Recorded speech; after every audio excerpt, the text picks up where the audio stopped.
which offense is more dangerous? Is it Tampa Bay or Dallas? Oh, and listen, Tampa Bay has a dangerous offense. And that slant route that we just showed Mike Evans catching, that's a big boy play. Mm-hmm. That's a big boy play. And Dallas really don't have any of those kinds of receivers, those big boy receivers to make those kinds of plays.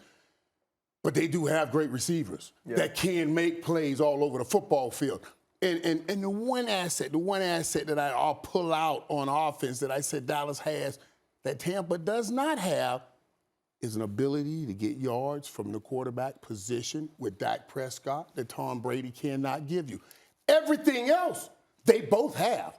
Everything else they both have. They both have, and Dak even has a better run game than Tom Brady has back there. So when you start talking about the best offense, we got to start talking about how can you attack defenses. And yes, Tom Brady is the master at breaking down defenses and making plays on them.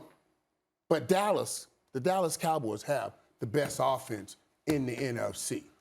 Bar none. Now, I'm not just talking about better than the Bucs. I'm talking about, period, the best offense in the NFC with their ability to hit you any kind of way they want. Well, let me say this. I mean, I certainly can't argue with you based on the way they've looked. I mean, we got to stop the presses. I mean, they went up against those oh my God, Philadelphia Eagles, right? I mean, of course, we saw them go against Tampa Bay and the Chargers the first 2 weeks of the season, but then after that, they went against the Super Bowl contenders that are the Philadelphia Eagles. Don't get Philly mad at you. Those stout defenders known as the Carolina Panthers without Christian McCaffrey. Okay, they went up against the Patriots. They went up against the New York Giants. I mean, just stop the presses. I mean, we Giants really had a big win this weekend. And of course, the Patriots. I mean, really stop the presses, y'all. I mean, my God. I mean, just look at them. I mean, it's something special to behold. It really, really is. What I see when I see the Tampa Bay Buccaneers, I see you give me Dak Prescott, I give you Tom Brady. I understand that Ezekiel Elliott and Tony Pollard are no joke, but Leonard Fournette ain't nothing to sneeze at, particularly in that offense. You give me Amari Cooper and obviously a CD Lamb and stuff like that.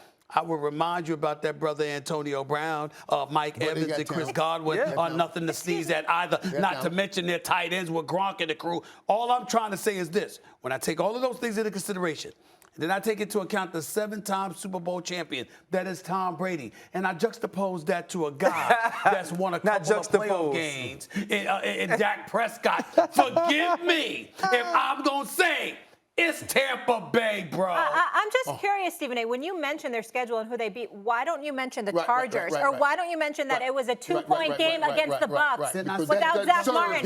Why did you just focus on the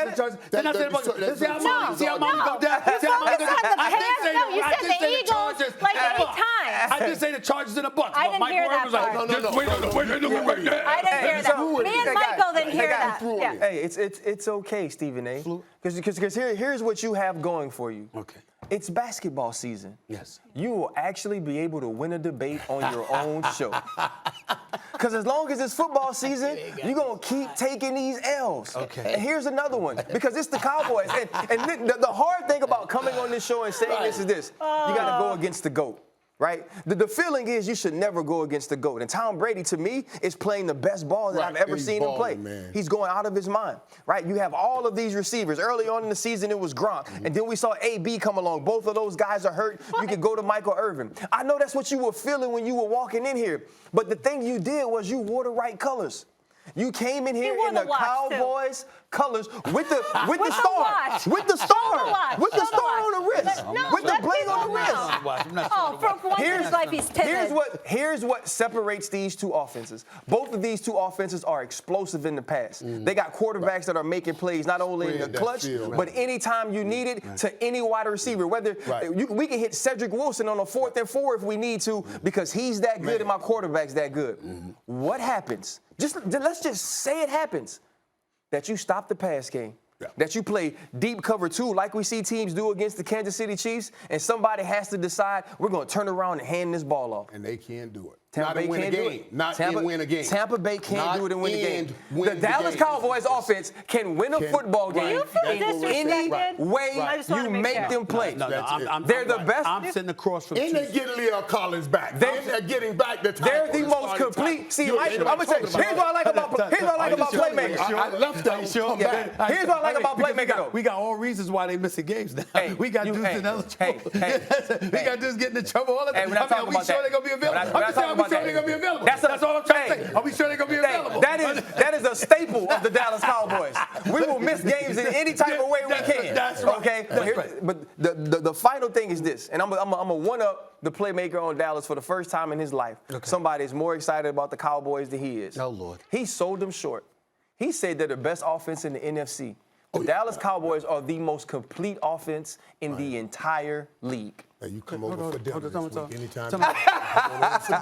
You're saying some good stuff. He knows what he's talking about. I get what y'all saying, and I do understand that I'm sitting across from 2 Super Bowl champions. A dude that never played football, never thought about playing football, never wanted to play football. I'm sitting across from 2 Super Bowl champions. That's cool. That's cool. But, you know, it's interesting because Ryan was acting like I'm losing debates. Ryan was wrong twice. You said you lost all of them. He just didn't show up the weeks he was wrong. You understand? I'm going to let that go now. I'm going to let that go. He was off. Okay? He didn't show up when I was looking for him when I was right. But that's neither here nor there. We'll get him later because they ain't going to be the only time he's been wrong. That's number one. Number two, here's how I answered this question. When you say the better offense, are we talking right now? Because, see, I'm projecting. And I'm thinking about the postseason. And I'm thinking about the Cowboys and the Bucs and who's going to be the best offense when it counts. That's where I'm at. Because I already brought up the schedule. That cupcake schedule over the last 4 or 5 weeks that the Cowboys have been experiencing. I mean, you want to write home about that, you go right ahead. You go right ahead and get caught up in it.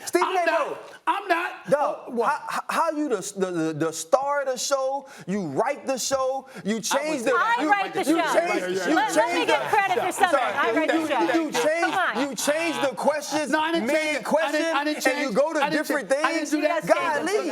What I'm saying to you is this. I don't believe what I'm seeing.